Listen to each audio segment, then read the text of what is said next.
لاپرواہی ہو رہی ہے، اور وہ قصدن نہیں ہو رہی ہے، لوگوں کو پتہ نہیں ہے لیکن غلطی کر رہے ہیں، ہم سے بھی ہو رہی ہے۔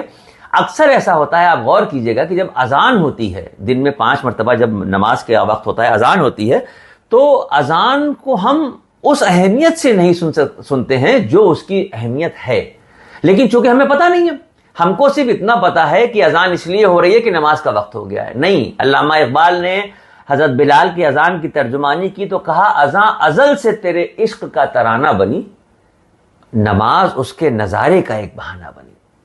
اللہ کے نبی نے صحابہ اکرام سے فرمایا کہ جب تم نماز پڑھو تو ایسے پڑھو جیسے اپنی آنکھ سے اللہ کو دیکھ رہے ہو۔ تو صحابیوں نے عرض کیا کہ یا رسول اللہ، اگر یہ کیفیت نہ پیدا ہو تو آپ نے فرمایا تب یہ سمجھو کہ اللہ تمہیں دیکھ رہا ہے۔ یہ اہمیت ہے نماز کی، اور اس نماز کی اہمیت کو ہم اس لیے بھولے جا رہے ہیں کیونکہ ہم اذان بے پرواہ ہو کے سن رہے ہیں۔ اذان کے کلمات کیسے آئے؟ جب اللہ کے نبی سرکار دو عالم صلی اللہ علیہ وسلم نے مدینہ منورہ میں ہجرت کے بعد مسجد نبوی کی تعمیر کی، اس وقت تک نماز کا وقت اندازے سے ہوتا تھا۔ جب مسجد نبوی میں تعمیر کر دی گئی، اس کے بعد آپ صلی اللہ علیہ وسلم نے صحابیوں کو جمع کیا کہ بھائی اب کوئی ایسی صورت ہو کہ جب نماز کا وقت ہو تو آواز دی جائے۔ اس وقت جو باتیں ہوئیں اس میں کوئی مناسب بات سمجھ میں نہیں آئی، تو یہ ہوا کہ چلو ٹھیک ہے، پھر دیکھا جائے گا۔ 3 یا 4 دن کا وقت گزرا تھا۔ عبداللہ ابن زید انصاری ایک صحابی ہیں، تیز قدموں سے فجر کی نماز سے پہلے مسجد نبی کی طرف چلے، اور ان کے پیچھے پیچھے دوسرے رخ سے حضرت عمر فاروق رضی اللہ عنہ۔ مسجد نبی میں پہلے عبداللہ ابن زید انصاری داخل ہوئے اور عرض کیا کہ یا رسول اللہ، میں کچھ سویا کچھ جاگا سا تھا، آج میں نے بڑا عجیب سا ایک خواب دیکھا۔ میں نے خواب دیکھا کہ ایک شخص کچھ ناقوس بیچ رہا ہے۔ میں نے اس سے پوچھا کہ ایک میرے ہاتھ بیچ دو۔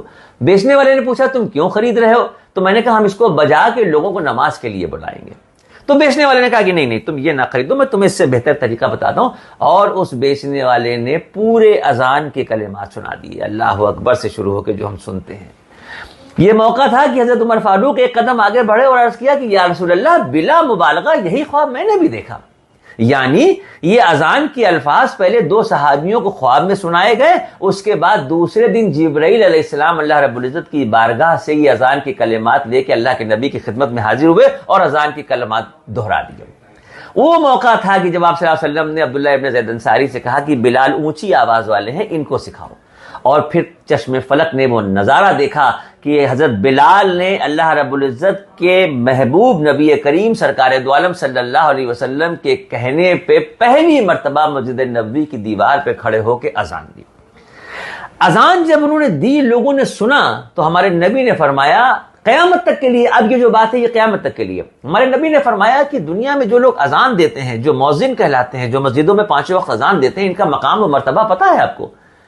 قیامت کے دن جب لوگ آ رہے ہوں گے اپنی قبروں سے نکل کے، تو اس میں کچھ لوگ ایسے ہوں گے جن کے چہرے چمک رہے ہوں گے، جن کی گردنیں اٹھی ہوئی ہوں گی، جو بڑے شان سے آ رہے ہوں گے۔ لوگ حیران ہو کے پوچھیں گے بھائی یہ کون لوگ ہیں جن کے چہرے اتنے چمک رہے ہیں؟ تو بتایا جائے گا کہ یہ وہ ہیں جو دنیا میں اذان دیتے تھے۔ کتنی بڑی فضیلت ہے اذان دینے کی۔ ہمارے نبی نے فرمایا کہ ایک وقت ایسا آئے گا جب لوگوں کو اذان کے بارے میں پتہ چل جائے گا تو لاٹری ڈالی جائے گی، لوگ لڑنے لگیں گے، وہ کہیں گے میں اذان دوں گا، وہ کہیں گے میں اذان دوں گا، یہ عظمت و یہ فضیلت۔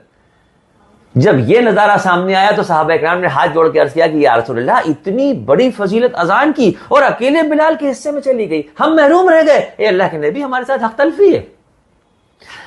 یہ بھی ایک امت کے لیے بہانہ تھا۔ ہمارے نبی نے ارشاد فرمایا کہ نہیں، غم نہ کرو، امت کو اتنی بڑی نعمت سے محروم نہیں کیا جا سکتا۔ آپ نے ارشاد فرمایا کہ جب مؤذن اللہ اکبر کی صدا دے، جب مؤذن اذان کی شروعات کرے تو جیسے جیسے اذان مؤذن دیتا جائے، سننے والے اس کو دہراتے جائیں۔ ہائے ہائے ہائے ہائے، کیا کہنے! یعنی مؤذن نے کہا اللہ اکبر اللہ اکبر، تو سننے والے نے خالی اتنا کہہ دیا اللہ اکبر اللہ اکبر، کہا اشہد ان لا الہ الا اللہ، تو کہا اشہد ان لا، یعنی اذان ہوتی جا رہی ہے، سننے والے دہراتے جا رہے ہیں، اتنے ہی ثواب کے حقدار سننے والے بھی ہو جائیں گے۔ کیا سبحان اللہ!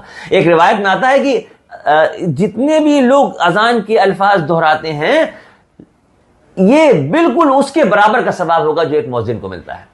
تو جب یہ خبر گھروں میں پہنچی تو خواتین حاضر ہوئیں، یا رسول اللہ ہم محروم رہ گئے، ویسے ہی ہم نمازوں سے دور تھے، گھر میں نماز پڑھتے ہیں، مسجد میں ہمارے لیے نہیں ہے، ویسے ہی اذان کے معاملات ہوئے تو مردوں کے لیے ہو گئے، ہم محروم ہو گئے۔ تو آپ نے مسکرا کے جواب دیا کہ نہیں، تم بھی غم نہ کرو، تم اپنے گھر میں جب موجود ہو تو اذان کے الفاظ سننے کے بعد تم بھی دہرا دو۔ ایک روایت میں آتا ہے کہ مردوں کو 1,00,000 کا ثواب ملے گا، تو خواتین جو گھر میں اذان کے الفاظ سن کے دہرا رہی ہیں 2,00,000 کا ثواب ان کو ملے گا۔ تو بتائیے اتنی بڑی نعمت سے ہم کیسے محروم ہو سکتے ہیں؟